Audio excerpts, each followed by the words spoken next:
오늘 주제는 한국의 그 스마트팜 혹은 시설원에 대한 현황과 이제 과제라는 제목으로 제가 준비를 좀 했습니다. 처음은 이제 우리 스마트팜을 이 둘러싸여 있는 여러 가지 환경의 변화에 대해서 간단하게 말씀을 드리고, 그다음에 우리나라의 스마트팜의 발전 같은 걸 좀 소개해드리고요. 그다음에 제가 이제 서울대 채소학 연구실에서 관련된 연구한 내용들을 좀 소개해드리려고 합니다. 먼저 그 환경 변화인데, 지난 70년 동안 기온은 1.4도 올랐고요. 그다음에 강수량은 124mm 늘었습니다. 또 하나 이제 더 중요한 게 여름이 길어진다는 건데요. 70년 사이에 여름이라고 하는 게 19일이나 이제 늘어났습니다. 그래서 여름철에 환경 제어가 상당히 중요해지고 있다라는 말씀을 좀 드리고요. 또 하나는 이제 우리 농업에서의 그 인력 감소죠. 45년 독립 이후에 71%가 농업인이었는데 지금 4.2%밖에 안 된다. 노동력 부족이나 자동화의 필요성 같은 거 우리가 생각할 수가 있겠죠. 그 다음에 이제 또 노령화인데 46.8%가 65세 이상이다. 그 다음에 또 하나는 이제 FTA 시장 개방 압력이죠. 우리나라는 벌써 2023년까지 21개 FTA에 조인을 했고, 그 대상 국가는 59개 국가에 달하고 있습니다. 이 뜻은 앞으로도 계속 지속적인 농산물의 수입 압력이 있을 수 있다는 것을 이제 말씀드릴 수가 있겠습니다. 또 하나는 우리 소비자들의 트렌드가 바뀌고 있다. 그 원인 중에 하나가 1인 가족과 2인 가족 세대가 많아진다는 얘기예요. 벌써 60% 가까이가 1인 혹은 2인 가족입니다. 저희들 같은 이제 기성세대들과는 달리 이 젊은 세대들은 이 편리성, 그 다음에 가치, 그 다음에 건강과 그 기능성, 이런 거에 지불할 준비가 돼 있는 소비자들입니다. 그래서 그 양만 생각하고 또 뭐 가격만 생각하는 그런 농업이 아니라 거기에 뭔가 가치를 넣어줘야지만이 새로운 세대들이 지불 의사를 표현할 수 있지 않겠나라는 말씀을 좀 드리겠습니다. 또 하나는 이제 오늘 뭐 스마트팜 얘기인데, 빅데이터, AI, 그다음에 자동 운송, IoT, 드론, 로봇, 뭐 그다음에 버추얼 리얼리티, 뭐 이런 그 테크놀로지의 발전은 우리 스마트팜이 앞으로 더 무한히 발전할 수 있는 그런 잠재력을 표현하는 게 아닌가라는 생각이 듭니다. 다음 장에서는 이제 현재의 우리 시설원의 및 스마트팜의 현황에 대해서 말씀을 좀 드리겠습니다. 그 우리나라의 농업 생산액은 59조입니다. 59조 정도가 되고, 그 중에 원해는 32.8%를 차지하고 있습니다. 그 원해를 또 나누면 압도적으로 이제 채소가 많고요. 채소가 한 68% 정도 되고, 그다음에 과수가 한 25%가 되고, 이제 화해는 3%에 불과합니다. 대개 선진국들은 채소, 과수, 화해가 이렇게 비슷하게 발전을 하는데, 이제 우리나라는 이 화해 쪽의 그 성장이 너무 더뎌서 그런 게 좀 안타깝게 생각하고 있습니다. 이게 이제 현황이고요. 그다음에 시설원에 대해서 보시면은 1970년도 하고 2021년으로 비교하면 시설원의 면적은 72배 늘었습니다. 그렇게 많이 늘었죠. 그리고 또 하나의 특징은 우리나라 채소 산업의 많은 비중이 시설원에 의존하고 있다는 겁니다. 전체 채소 생산액의 47.3%가 시설원에서 만들어지고 있다. 이거는 국제적으로 봤을 때도 뭐 이렇게 많은 비율을 갖고 있는 나라는 흔치 않습니다. 70년대 초에 이제 비닐하우스가 이제 보급이 되고, 그 다음에 80년대 때 소위 얘기하는 백색 혁명이라는 것이 만들어져서 우리 소비자들이 준연 공급을 받을 수 있는 세상이 되었고요. 그 다음에 90년도에 들어서 이제 시설원의 현대화, 이런 것들이 진행이 됐습니다. 지금 현재는 규모화, 자동화, 그 다음에 경영화와 같은 키워드로 대표되지 않을까 생각이 듭니다. 그럼에도 불구하고 우리나라 시설의 86.4%는 아직 단동형 하우스입니다. 보시는 그림 중에 이것은 수경재배의 그 발전인데요. 면적의 상승인데 92년 대비 2021년 급속히 증가된 걸 보실 수가 있고요. 또 소위 스마트팜을 하고 있는 그 온실, 요거에 대한 그 정의는 조금씩 차이가 있습니다만 지금 현재 6,500헥타르 정도라고 생각하고 이 역시도 상당히 많은 큰 발전을 한 것이라고 생각합니다. 이 표에서는 그 관행의 온실에서 키우는 그 채소 작물하고 스마트팜 온실에서 키우는 작물의 차이를 좀 제가 비교를 해봤습니다. 관행 온실에서는 그 수박 1등, 그다음에 2등이 딸기, 3등이 토마토 이런 식으로 이제 진행이 되고 꽤 여러 작물들이 재배가 되고 있는 거에 반해 스마트팜 그린하우스는 5개만 리스트가 되어 있습니다. 즉 스마트팜에서 키우는 채소가 매우 좀 제한적이다라는 말씀이고 1등이 토마토, 2등이 딸기, 3등이 파프리카, 4등이 오이, 5등이 참외 정도니까 그래서 참외는 1.4%밖에 안 되니까 그 30% 되는 토마토, 25% 되는 그 딸기, 한 10% 되는 파프리카가 집중적으로 재배되고 있다라고 이해하실 수 있을 것 같습니다. 우리 정부가 이제 스마트팜을 위해서 여러 노력을 해주고 계십니다. 무엇보다 중요한 게 그 리걸 프레임워크라고 하는데 이 법적인 제도를 정비하는 게 상당히 중요한데 농림부가 많은 오랫동안 노력을 해주셔서 작년에 그 스마트팜을 촉진하고 지원하는 스마트팜 지원법이라는 것이 이제 만들어졌고 다음 달에 이제 시행이 되게 됩니다.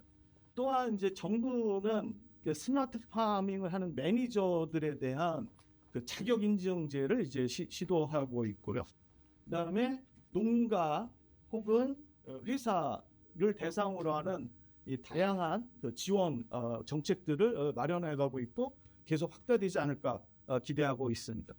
또 하나는 이제 그 스마트팜에 대한 연구 지원인데요. 이게 상당히 이제 획기적인 거죠. 그래서 우리 정부는 3,800억 원을 7년 동안 축산과 원예 중심의 스마트팜의 연구 과제를 만들어줬습니다. 재단법인 스마트팜 연구개발단은 이 3,800억의 연구 과제를 관리하고 그 다음에 이제 과제를 발굴하는 그런 그 일을 하고 계시는 기관입니다. 그 스마트팜 관련된 매니지먼트나 혹은 이제 그 운송, 그 다음에 저장과 같은 그런 연구 과제들도 크게 움직이고 있고요.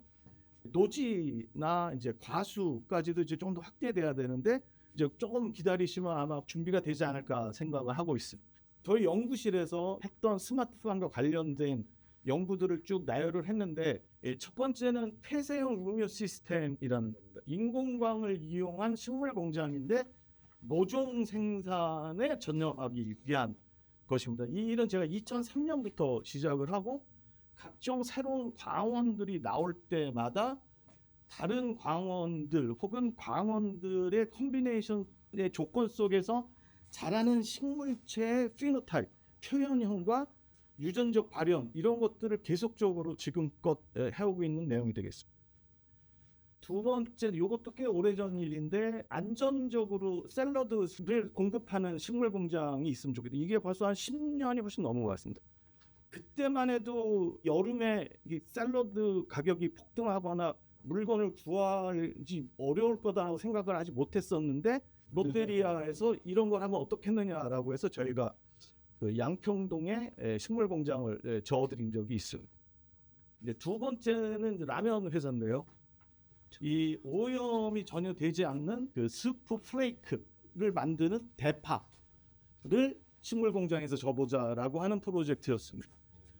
컨테이너 베이스드 식물 공장을 저희가 해본 적이 있습니다. 그래서 이거는 LG하고 그 컨테이너 식물 공장을 만들어 그런 연구를 해서 이 식물 공장을 이제 외국에다 두고 이제 그 당시 LG U+의 이제 그 통신을 이용을 해서 그 기술 지원을 이제 하는 그런 이제 그 비즈니스 모델이었습니다. 그 다음에 이제 상선 배를 타고 돌아다니는 이런 상선들에 하나씩 올려서 하면 좋겠구나라는 이제 그런 아이디어를 요거는 이제 접목인데 지금은 너무나 당연하죠. 이제 접목해서 활착장에 들어가면 LED 등을 켜서 거기서 활착을 축지라는 거는 너무 당연한 일인데 저희가 이 일을 시작할 때는 아무도 그렇게 생각 안 했어요. 접목을 할 때는 광은 필요 없다.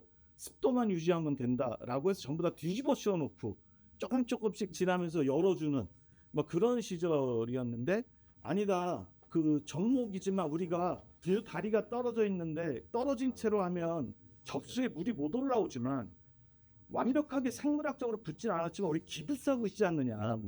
이렇게 빨래집게를 꽂고 있잖아요. 그러면 연결될 수 있다. 연결될 수 있는 거를 이제 계속 모니터링을 하면서 광을 조금 넣어주면 얘들도 광합성을 하더라. 광합성한 놈이 그 융합을 세포 융합을 촉진하더라. 다음은 이제 그 스프라우트라고 하는 새싹 채소. 만약에 우리가 대파를 사요. 대파를 샀는데 흙이 묻었어요. 그러면 그거를 농가나 아니면 홈플러스나 이마트에 가서 바꿔주세요 합니까?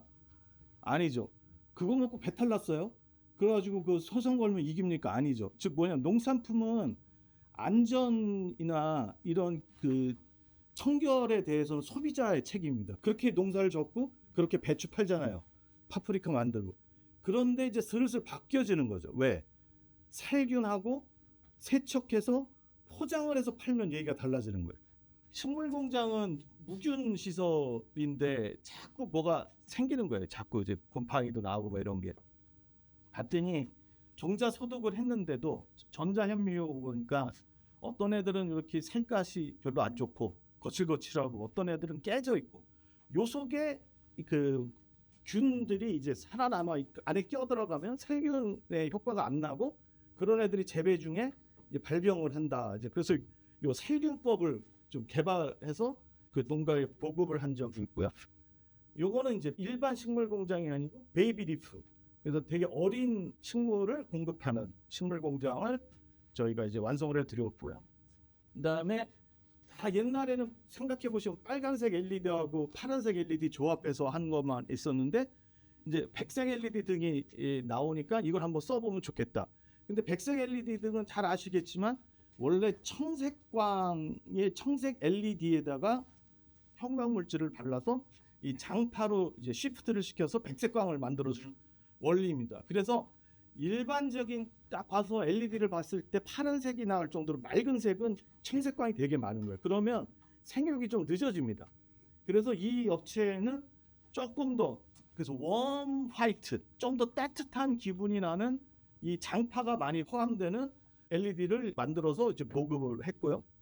그다음에 이제 우리나라의 대표적인 반도체 회사인 삼성전자에서도 원회용 LED에 관심을 가지셔서 한 9개 정도의 이제 시리즈를 이제 이뤄서 이제 지금 현재 영업을 하고 계십니다. 그다음에 아까 같은 이제 묘 시스템인데 이거는 영양 번식 묘입니다. 그래서 딸기의 영양 번식을 하는데 최근에는 이제 엽채류 이외에 다른 채소들을 식물 공장에서 키울 수 없느냐라는 질문들을 많이 받고 그 중에 대안 중에 하나가 딸기입니다. 그래서 딸기 연중 생산을 위한 식물 공장을 저희가 이제 세팅을 좀 해놓고요. 근데 이럴 경우에는 이제 뭐가 문제가 되냐면 수분이 문제가 됩니다. 수분. 이게 딸기는 벌을 풀러서 이게 수분을 시키잖아요. 근데 식물 공장은 청결이 최고예요. 사람도 뭐 소독하고 들어가는데 거기다가 벌을 집어넣었어요. 그다음에 요즘 범블비라고 하는 공장에서 나와서 깨끗은 합니다. 하지만 개들도 똥을 싸요. 그리고 개들도 돌아다니다가 벽에 머리 박듯이 죽고 그러면 이거 위생이라는 게 괜찮은 건가?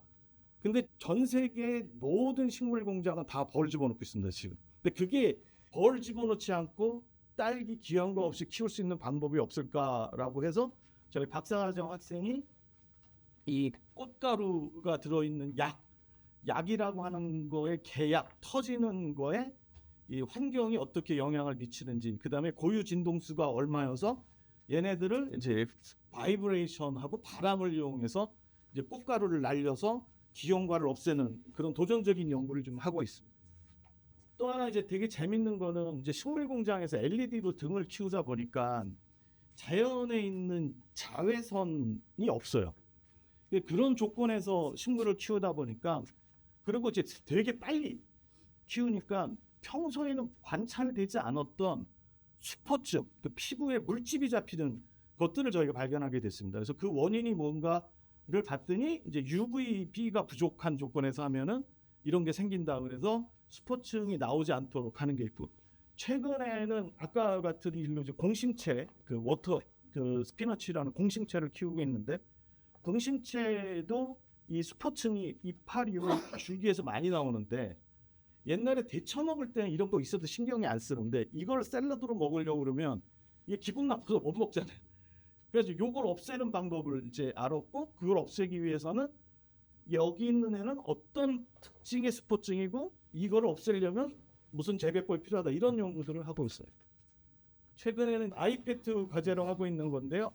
소위 얘기하는 이제 데이터 농업을 하고 싶은데, 사실은 이제 우리 뭐 파프리카나 토마토나 오이나 이것을 그 데이터 농업으로 가야 되겠지만, 이제 여러 가지 물리적으로 촬영이 어렵거나 해석이 어려운 게 있습니다. 근데 그나마 모종은 키가 작으니까 이것부터 하면 좋지 않을까 싶어서 이제 모종을 대상으로 하는 데이터 농업을 이제 현실화시키려고 노력을 하고 있습니다. 그다음에 저희는 이제 코스팜 재단에서 3개의 과제를 좀 하고 있습니다. 그래서 첫 번째 과제는 전 자동화 식물 공장입니다. 식물 공장에 전 자동화를 하려고 하고 있는데, 로봇 회사, 그다음에 IT 회사, 그다음에 식물 공장하고 이제 저희하고 같이 연구를 하고 있습니다. 이식하는 개발한 로봇을 보여주고 있는데, 이게 그 포습, 파종, 그다음에 정식, 그다음에 스페이싱을 위한 이식, 그다음에 수학 가든 모든 전 과정을 이제 로보타이제이션을 하겠다라는 게 저희의 고민입니다. 지금 현재 로봇 개발은 거의 완성이 됐고요. 그다음에 AI로 강화된 그 소프트웨어도 개발이 됐습니다. 이게 하드웨어와 이 소프트웨어가 이제 그 수직 농장 그 회사에 이제 설치가 돼서 또 그 추가적인 테스트도 하고 데모 진로도 이제 활용이 될 계획이 있습니다. 최근에는 저희가 이제 에어로포닉스라고 그 분무 수경이라고 하는 걸 하고 있습니다. 그래서 노즐로 하는 것은 농가 보급형. 그다음에 식물 공장 내에서는 노즐로 할 때 여러 가지 문제점들이 있어서 이런 에어로졸이라고 하는 이제 초음파 분무기에서 만들어진 놈을 가지고 한번 농사를 한번 저어봐야겠다라는 걸 가지고 왔습니다. 역시도 각 대학과 키스트, 그다음에 이제 그 분무경에 특화된 시설원의 회사가 있습니다. 우리 기술이라고. 이렇게 해서 컨소시엄을 가지고 연구를 올해 시작을 했습니다. 마지막 이제 결론 페이지인데요. 우리나라는 1960년에 절대 빈곤국에서 녹색혁명, 백색혁명, 그다음에 저는 제가 만든 말은 퀄러티 레볼루션이라 해서 품질혁명, 그다음에 지금은 이제 가치혁명이라는 걸 통해서 발전을 해왔습니다. 근데 지금부터는 스마트 레볼루션이라고 제가 말을 써봤는데, 이 새로운 이제 혁명이 필요하지 않겠는가. 그러기 위해서 우리 그 더치 프렌드하고 이제 코리안 프렌즈가 Let's work together 해야죠. 그래서 같이 잘 하자. 뭐 이런 내용으로 정리를 했습니다. 여기까지 제 발표였고요. 이상 마치겠습니다. 감사합니다. 네.